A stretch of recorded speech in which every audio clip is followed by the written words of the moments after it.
This week on Africa Weekly, we meet the Kenyan farmer who's been delivering water for drought-hit elephants. We get creative with South African artist Esther Malangu. And finally we get on the pitch with Algeria's women footballers who are giving gender stereotypes the red card. But first, here's a summary of the stories that made the headlines this week.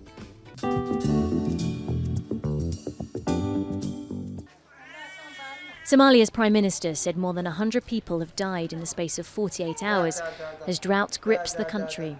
They're the first reported deaths since a national disaster was declared last month. UN Secretary-General Antonio Guterres visited a camp for the displaced and urged the international community to help avert famine. Yemen and Nigeria are also on the verge, while in South Sudan a famine has already been declared. In Zimbabwe, more than 240 people have been killed by flooding since December. The government has launched an appeal for foreign aid, and the meteorological department has warned of further heavy rains. International airlines are refusing to fly to an alternative hub after the only airport serving Nigeria's capital, Abuja, shut down for at least 6 weeks for major runway resurfacing repairs. Airlines, including Lufthansa and Air France, rejected the proposed reroute to Kaduna, 170 kilometres away, due to security fears and doubts over whether the airport could handle a large influx of visitors. More than 10,000 Madagascans were forced out of their homes as tropical cyclone Inawo battered the island, leaving 5 people dead. Some parts of the city were evacuated after being deluged by torrential rains. Tunisian Prime Minister Youssef Chahed marked 1 year since jihadist groups mounted a coordinated assault on the town of Ben Guardain. At least 55 assailants were killed, along with 13 members of the security forces and 7 civilians. Tunisia, which was the target of several IS attacks in 2015, has since been spared any major jihadist violence. And finally, the Senegalese film Félicité by Alain Gomis has won the top prize at the 25th Pan-African Film Festival, FESPACO, in Ouagadougou. The film is about a nightclub singer who has to scrape together funds to pay for her son's treatment after a road accident. It also won Berlin's Silver Bear Jury Prize 2 weeks earlier.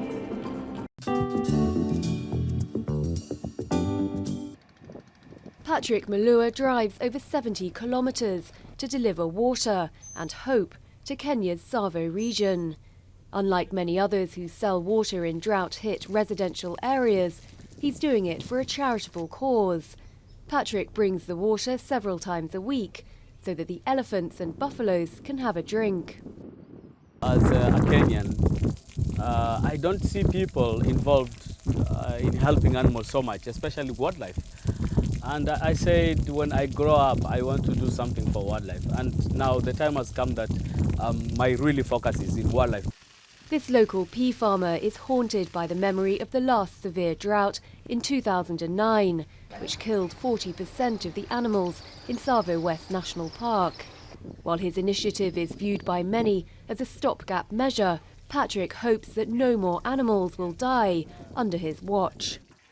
Kenya is experiencing a severe drought that has affected its wildlife, especially in the north. Climate change and human activity in water catchment areas around Tsavo have been blamed for the dry spell. With the next rains not due before April, conservationists are calling for a long-term solution. There's been a lot of focus on poaching and wildlife crime, but the biggest crime that is going to be is the lack of water in the Tsavo. So unless we start conserving the environments around the Tsavo, get a bit less attention from the poaching and deal with wildlife landscape rehabilitation that will get water flowing back into the Tsavos, we are really going to lose all the wildlife. Patrick has been seeking donations to fund his weekly water trips. A GoFundMe page set up by an American friend managed to raise around $20,000 in the first 6 months, jumping to over $200,000 in the past 2 weeks. With this money, he hopes to buy his own water truck and dig a borehole in the park. Internationally renowned for painting in her signature Ndebele style, 81-year-old Esther Mahlangu has no intention of slowing down. She started painting when she was just 10 years old a tradition passed down through generations of Indebele women. Her skills have since taken her around the world.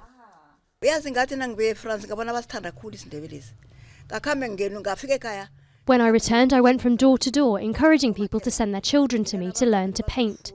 A lot of them showed a lot of enthusiasm. They will only come in the afternoon, after school. Now some of them have become really good.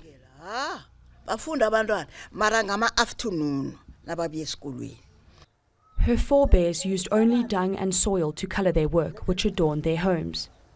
But Esther was one of the first to start painting these traditional designs in bright acrylic paints and on canvas.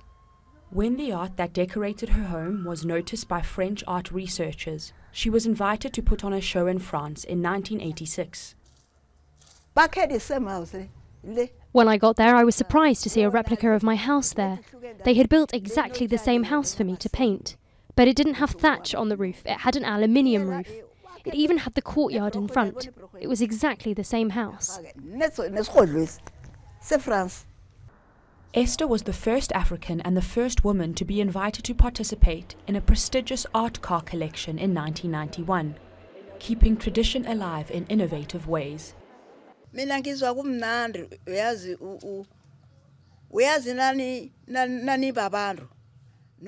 It feels wonderful. As a people, we must learn to appreciate our traditions. What I don't want people to exploit our culture. People must learn from each other. That's what I want.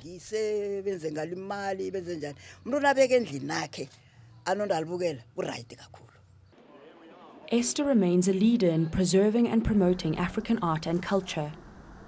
Most recently, she has adapted sketches made by Nelson Mandela, reimagining them in her own inimitable style.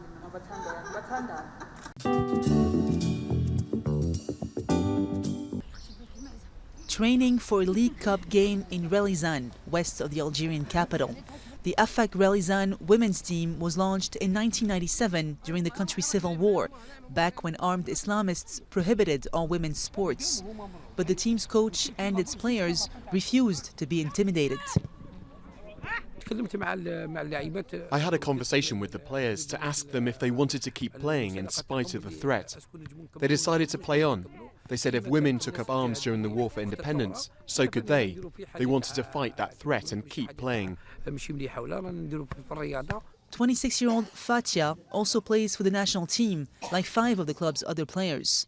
The war may be over, but she says they still face social stigma in the conservative yet football-mad North African country. Everywhere in Algeria, people have a problem with women playing football. Sometimes when we're playing away and they see us in our football jerseys, they curse and insult us. But others are curious and ask questions. Like here in Relizane, they tell us that our success brings them pride more than the men's team. Some of the girls succumb to pressure to hang up their boots after marriage, but others are determined to play on. They tell us, why don't you get married? Why aren't you in the kitchen? A woman is made to stay in the kitchen. But I'm just playing football. I'm not doing anything wrong. Their words can't hurt me. I know I'm not doing anything wrong in the eyes of God. In recent years, the club's women's team has won multiple domestic and regional tournaments. Despite their runaway success, the players are unpaid and the club helps them find work on the side. They're awarded only $12 for every game won and few locals travel to games. The squad also has no sponsor or external financing, surviving only on passion for the beautiful game.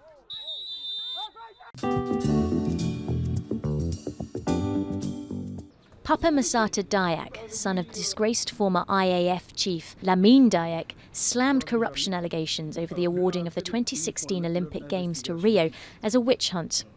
Speaking to AFP in a rare interview, he said Rio won fairly and refuted accusations made against him in the French daily Le Monde.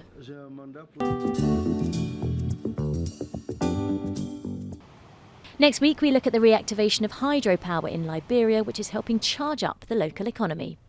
That's all from us here at Africa Weekly. Until next week.